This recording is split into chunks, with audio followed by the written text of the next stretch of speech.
Halo teman-teman, perkenalkan, nama saya Amadius Gilang Dharmardika. Saya berasal dari Fakultas Peternakan Universitas Brawijaya, angkatan tahun 2020. Oke teman-teman, di sini saya akan membahas topik mengenai etika bermedia sosial dan menggunakan platform-platform untuk komunikasi. Seperti yang kita tahu, bermedia sosial, berkomunikasi merupakan hal yang tidak bisa dipisahkan di dalam kehidupan kita. Kenapa seperti itu?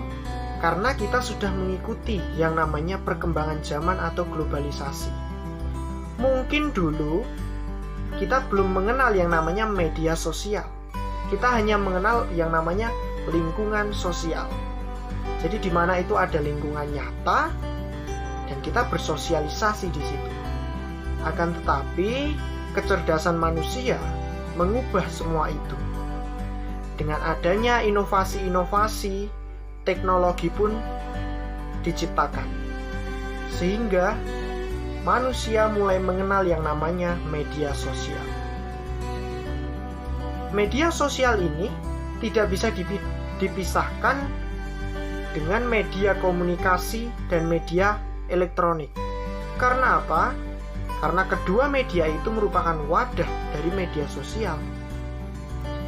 Media sosial memungkinkan kita untuk bisa berkomunikasi dengan orang lain tanpa harus bertatap muka secara langsung atau bertemu secara langsung. Nah, di sini yang akan menjadi poin penting adalah kita akan membahas etika, sopan santun, tata krama, dan aturan yang mengatur dalam penggunaan media sosial itu.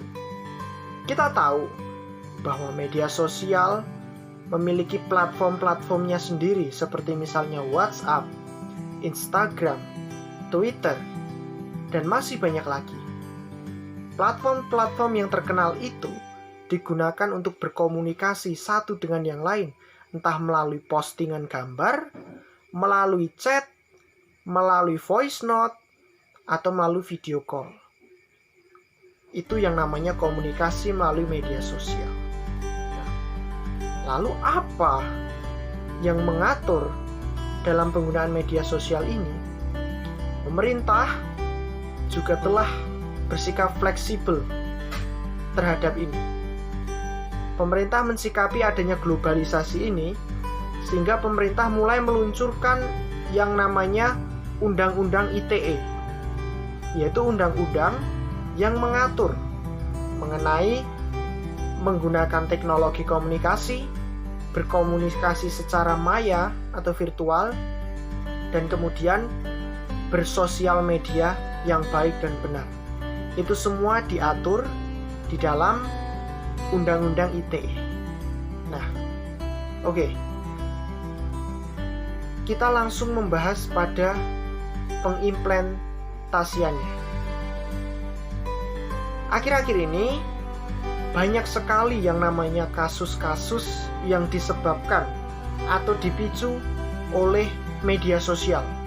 Salah satunya adalah Omnibus Law.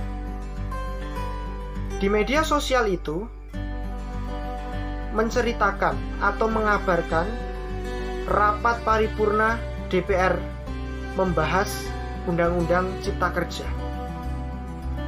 Dengan adanya rekaman itu, dan rekaman itu tersebar di beberapa platform media sosial, memicu banyak tokoh, memicu banyak golongan, memicu banyak kalangan yang akhirnya mereka tersungut-sungut. Mereka terpancing emosinya karena hasil diskusinya itu membuat mereka kecewa, sehingga terjadi demo. Di sini kita mengetahui bahwa kekuatan media sosial itu bisa memengaruhi kehidupan nyata. Oleh karena itu, media sosial harus dibatasi. Contoh yang kedua, yaitu adanya penyebaran video asusila yang dilakukan oleh oknum-oknum tertentu yang menyangkut artis dengan inisial GA. Kasus ini merupakan cerminan dari penyimpangan etika dalam bermedia sosial. Oleh karena itu, pemerintah mengaturnya di dalam Undang-Undang ITE.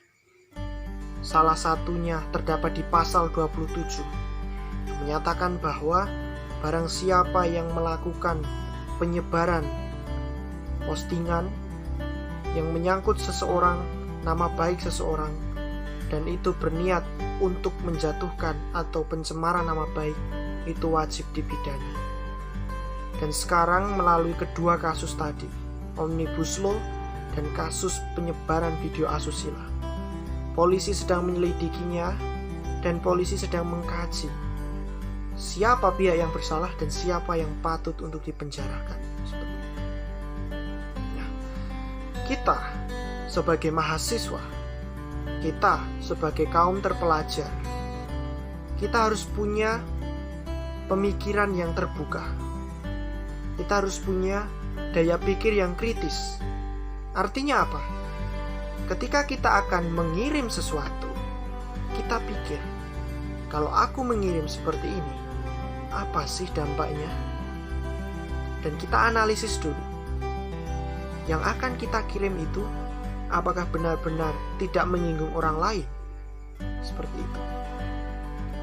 Jadi intinya teman-teman, yang ingin saya sampaikan melalui video ulasan ini adalah, kita sebagai mahasiswa adalah tolak ukur dari masyarakat umum.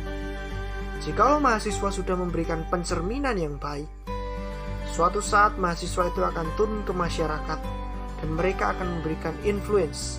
Mereka akan memberikan pengaruh kepada masyarakat di situ. Dan mereka akan memberikan dampak positif pada penerapan etika bermedia sosial ini. Oleh karena itu, 2 poin penting harus diingat. Yang pertama, berpikiran terbuka.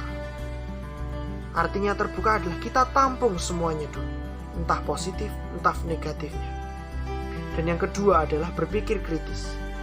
Berpikir kritis artinya kita memilah dan memilih. Dari kedua informasi positif dan negatif itu, kita pilih mana yang harus kita sampaikan, mana yang harus kita buang. Seperti itu. Sebagai mahasiswa wajib untuk bersikap terbuka dan kritis. Pesan dari video ini adalah, apabila teman-teman ingin memposting atau melakukan kegiatan bermedia sosial, alangkah lebih baiknya berpikir kritis, memilah dan memilih. Karena kebijaksanaan kita bisa kita mulai dari langkah kecil kita, yaitu berpikir kritis sebelum mengerjakan. Berpikir sebelum mengatakan. Berpikir sebelum memposting. Oke teman-teman, terima kasih. Sekian video ulasan dari saya mengenai etika dalam berbahasa, dalam bermedia sosial, dan dalam berkomunikasi dengan teknologi. Semoga video ini dapat memberikan manfaat, dapat memberikan inspirasi kepada teman-teman yang menontonnya, supaya kita bisa menjadi pribadi yang lebih bijaksana lagi dalam bermedia sosial dan dalam kehidupan sehari-hari di bidang apapun. Terima kasih, semoga sehat selalu, Tuhan memberkati.